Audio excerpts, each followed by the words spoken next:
Hello, my dear students. Good morning, all of you. Today I shall discuss class ninth, subject chemistry. First chapter is meter in our surrounding. हमारे आसपास की जो भी चीज़ें हैं सभी के मीटर्स हैं। तो हमारे आसपास की चीज़ें वो मीटर हैं। तो मीटर क्या है हम जानते हैं कि matter is anything that has occupies space and mass. करें कि किसी भी चीज़ को हम लोग मीटर बोल सकते हैं जो टाइम ऑक्यूपाई करता हो, स्पेस ऑक्यूपाई करता हो, किसी चीज़ को स्पेस ऑक्यूपाई करता हो और जिसके पास क्या हो, मास हो। Everything around us is made up of matter. हमारे आसपास की जो भी वस्तुएं हैं वो किस चीज़ से बना हुआ है, मीटर से बना हुआ है। For example pen, pencil, book, table, air, soil, sand, water, ये सारे के सारे क्या है, मीटर्स हैं। In ancient time Indian philosopher के according said that matter is made from 5 constituent element. कह रहा है कि इंडियन फिलोसफर के अकॉर्डिंग स्टेटमेंट था एनिशियंट टाइम में कि कोई भी मीटर्स जो बना हुआ है वो 5 कंस्टिट्यूएंट एलिमेंट से बना हुआ है। कितने एलिमेंट, कंस्टिट्यूएंट एलिमेंट से? 5 तत्व से बना हुआ है। एयर, वाटर, अर्थ, फायर और स्काई। एयर, वाटर, अर्थ, फायर और स्काई, इन 5 तत्वों से मिलकर के कोई भी मीटर्स बना हुआ है। All matters are made up of very small particles but according to scientist के अकॉर्डिंग स्टेटमेंट है कि कोई भी मीटर्स जो बना हुआ है वो काफ़ी स्मॉल पार्टिकल्स से बना हुआ है। वो पार्टिकल्स है एटम्स और मोलिकुल्स। ये पार्टिकल्स क्या है? This particles are atoms and molecules. All matters are made up of very small particles. अब हम लोग रीड करते हैं प्रॉपर्टीज ऑफ मीटर। मीटर में क्या क्या रहता है, क्या क्या होता है। तो प्रॉपर्टीज ऑफ मीटर को हम लोग, मीटर का क्या प्रॉपर्टीज है उस चीज़ को हम लोग रीड करते हैं, देखते हैं। First point, all matters are made up of small particles. All matters are made up of small particles. जितने सारे मीटर्स हैं वो सभी एक स्मॉल पार्टिकल्स से मिलकर के बना हुआ है। नेक्स्ट पॉइंट है, this particles have space in between them. कह रहा है कि उन पार्टिकल्स के बीच गैप होते हैं, स्पेस होते हैं। The particles are continuously moving. कह रहा है कि कोई भी जो पार्टिकल्स होते हैं मीटर में, चाहे वो सॉलिड हो, लिक्विड हो, गैसेस, किसी भी स्टेट्स में हो, सब जो है सभी में कोई न कोई पार्टिकल्स जो है मूवमेंट होता है किसी न किसी डायरेक्शन में। ये मूवमेंट जो होता है कह रहा है कि 3 टाइप्स में के मोशन को फॉलो करता है। ट्रांसलेटरी मोशन, रोटेशनल मोशन और vibrational motion. Translatory motion, rotational motion और वाइब्रेशन, ये 3 टाइप्स के मोशन को फॉलो करता है वो पार्टिकल्स। इससे पहले हम लोग मोशन चैप्टर में रीड किए थे टाइप ऑफ मोशन में ट्रांसलेटरी मोशन, रोटेशनल मोशन और वाइब्रेशनल मोशन। कह रहा है कि motion is maximum in gas and the least in solid. Motion सबसे अधिक जो है किस में होते हैं? गैस में होते हैं, और सबसे कम किस में होते हैं? सॉलिड में होते हैं। तो इसीलिए motion is maximum in gas and the least in solid. सबसे कम किस में? सॉलिड में। नेक्स्ट पॉइंट है, the particles attract each other. Particles, matters जो कोई भी चीज़ है उसके वो छोटे पार्टिकल्स से बना हो और वो पार्टिकल्स एक दूसरे से अट्रैक्शन फोर्स के द्वारा जुड़ा हुआ रहता है। 2 पार्टिकल्स अट्रैक्शन फोर्स के द्वारा अटैच होता है। तो the particles attract each other. Particles जो होते हैं वो एक दूसरे को अट्रैक्ट करते रहते हैं। ये 5 टाइप्स ऑफ मीटर है। There are 5 types of matter on the basis of physical states. Physical states के बेसिस पे मीटर्स के कितने टाइप्स हैं? 5 टाइप्स। फर्स्ट में solid, liquid, gas, plasma, Bose Einstein condensate. कितने टाइप्स हैं?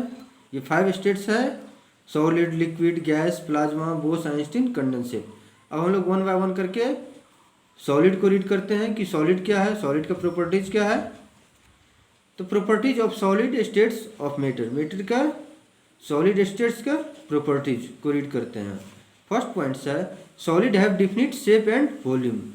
कह रहे कि सॉलिड के पास डिफिनिट शेप और वॉल्यूम होता है, यानी कि एक फिक्स्ड शेप और वॉल्यूम साइज होता है।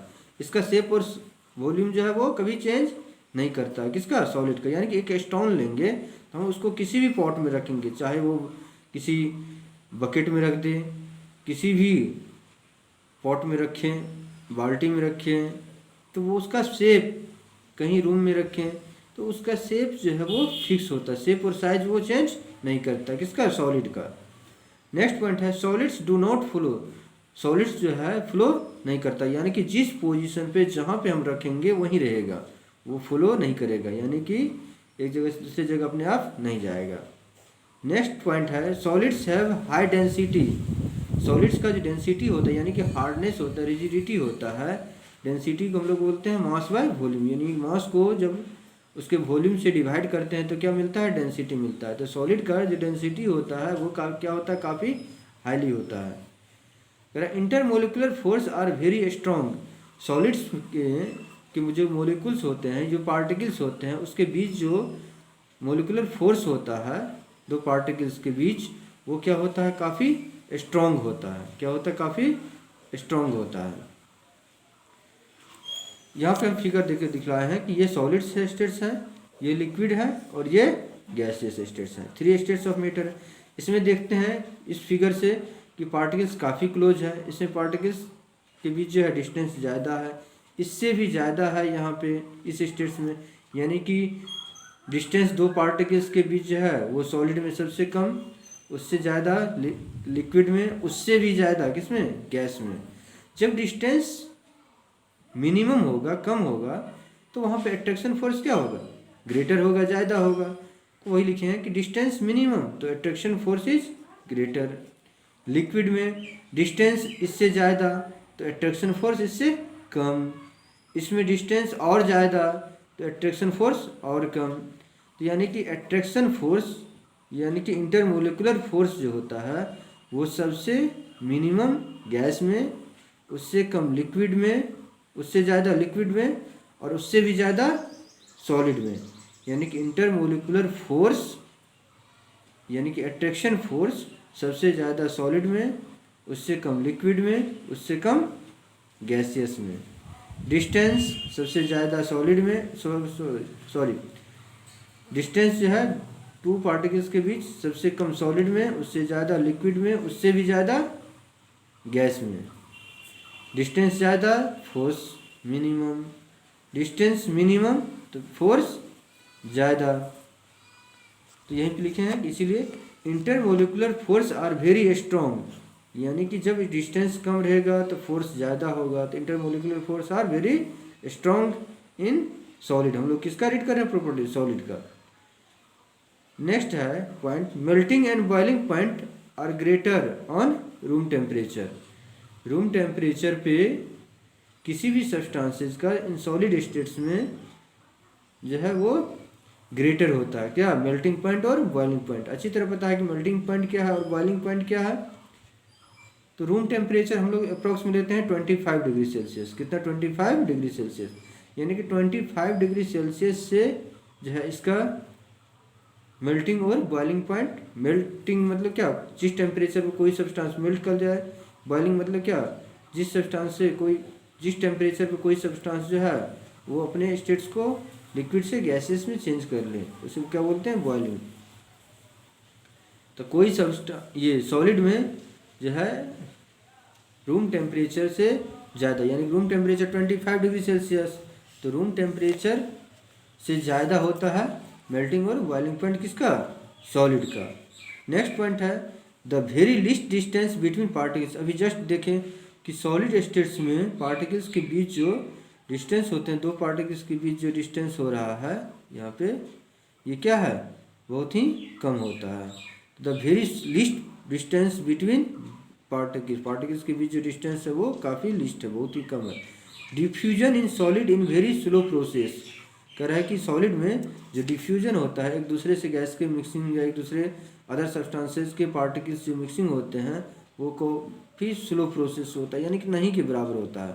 अगर एक स्टोन का टुकड़ा या एक सैंडी सॉइल का पीस या शुगर का पीस हम जिस जहाँ पे रखेंगे वही रहेगा, लेकिन अदर सब्सटेंस के साथ अगर मिक्स करेंगे तो वो काफ़ी स्लो प्रोसेस के साथ एक दूसरे के पार्टिकल्स मिक्स होंगे, नहीं के बराबर मिक्स होते हैं, डिफ्यूजन होते हैं। उसके बाद कह रहा है कि kinetic energy is very minimum in solid. Diffusion जो है गैसियस में ज़्यादा होता है, इसलिए कि पार्टिकल्स के बीच जो है गैप ज़्यादा तो अदर सब्सटेंसेस के भी पार्टिकल्स जो ईजी वे में वो जल्दी मिक्स हो जाते हैं। Kinetic energy is very minimum in solids में जब पार्टिकल्स के बीच गैप होगा ही नहीं, डिस्टेंस होगा ही नहीं, तो वहाँ पे कोई भी पार्टिकल्स का ज़्यादा मूवमेंट कहाँ होगा, जहाँ गैप ज़्यादा हो, डिस्टेंस ज़्यादा हो। तो इसीलिए काइनेटिक एनर्जी जो है सॉलिड में वो सबसे कम, उससे ज़्यादा लिक्विड में, उससे भी ज़्यादा गैसियस में काइनेटिक एनर्जी डिफ्यूजन सबसे ज़्यादा, इसलिए कि वहाँ पार्टिकल्स के बीच गैप डिस्टेंस ज़्यादा होता है। यहाँ पे इसलिए लिखे हैं कि सॉलिड में distance minimum, attraction force greater. Distance इसमें इससे ज़्यादा, अट्रैक्शन फोर्स इससे कम। इसमें डिस्टेंस सबसे ज़्यादा तो अट्रैक्शन फोर्स सबसे कम। तो distance between particles is maximum, attraction force is minimum, attraction force is minimum. Thank you बच्चों, आज इतना ही रहने देते हैं। आप इसको अपने नोटबुक में ज़रूर नोट करेंगे। हम यहाँ पे थोड़ी देर के लिए होल्ड करते हैं।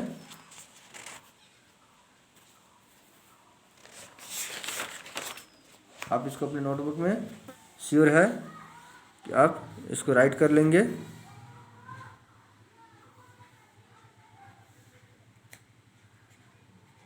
कहीं भी कोई प्रॉब्लम हो आप हमें ज़रूर मैसेज करें, कमेंट्स करें, ताकि हम उसमें चेंजिंग ला सकें। कभी कोई भी अगर ट्रबल हो अंडरस्टूड करने में, समझने में। Thank you.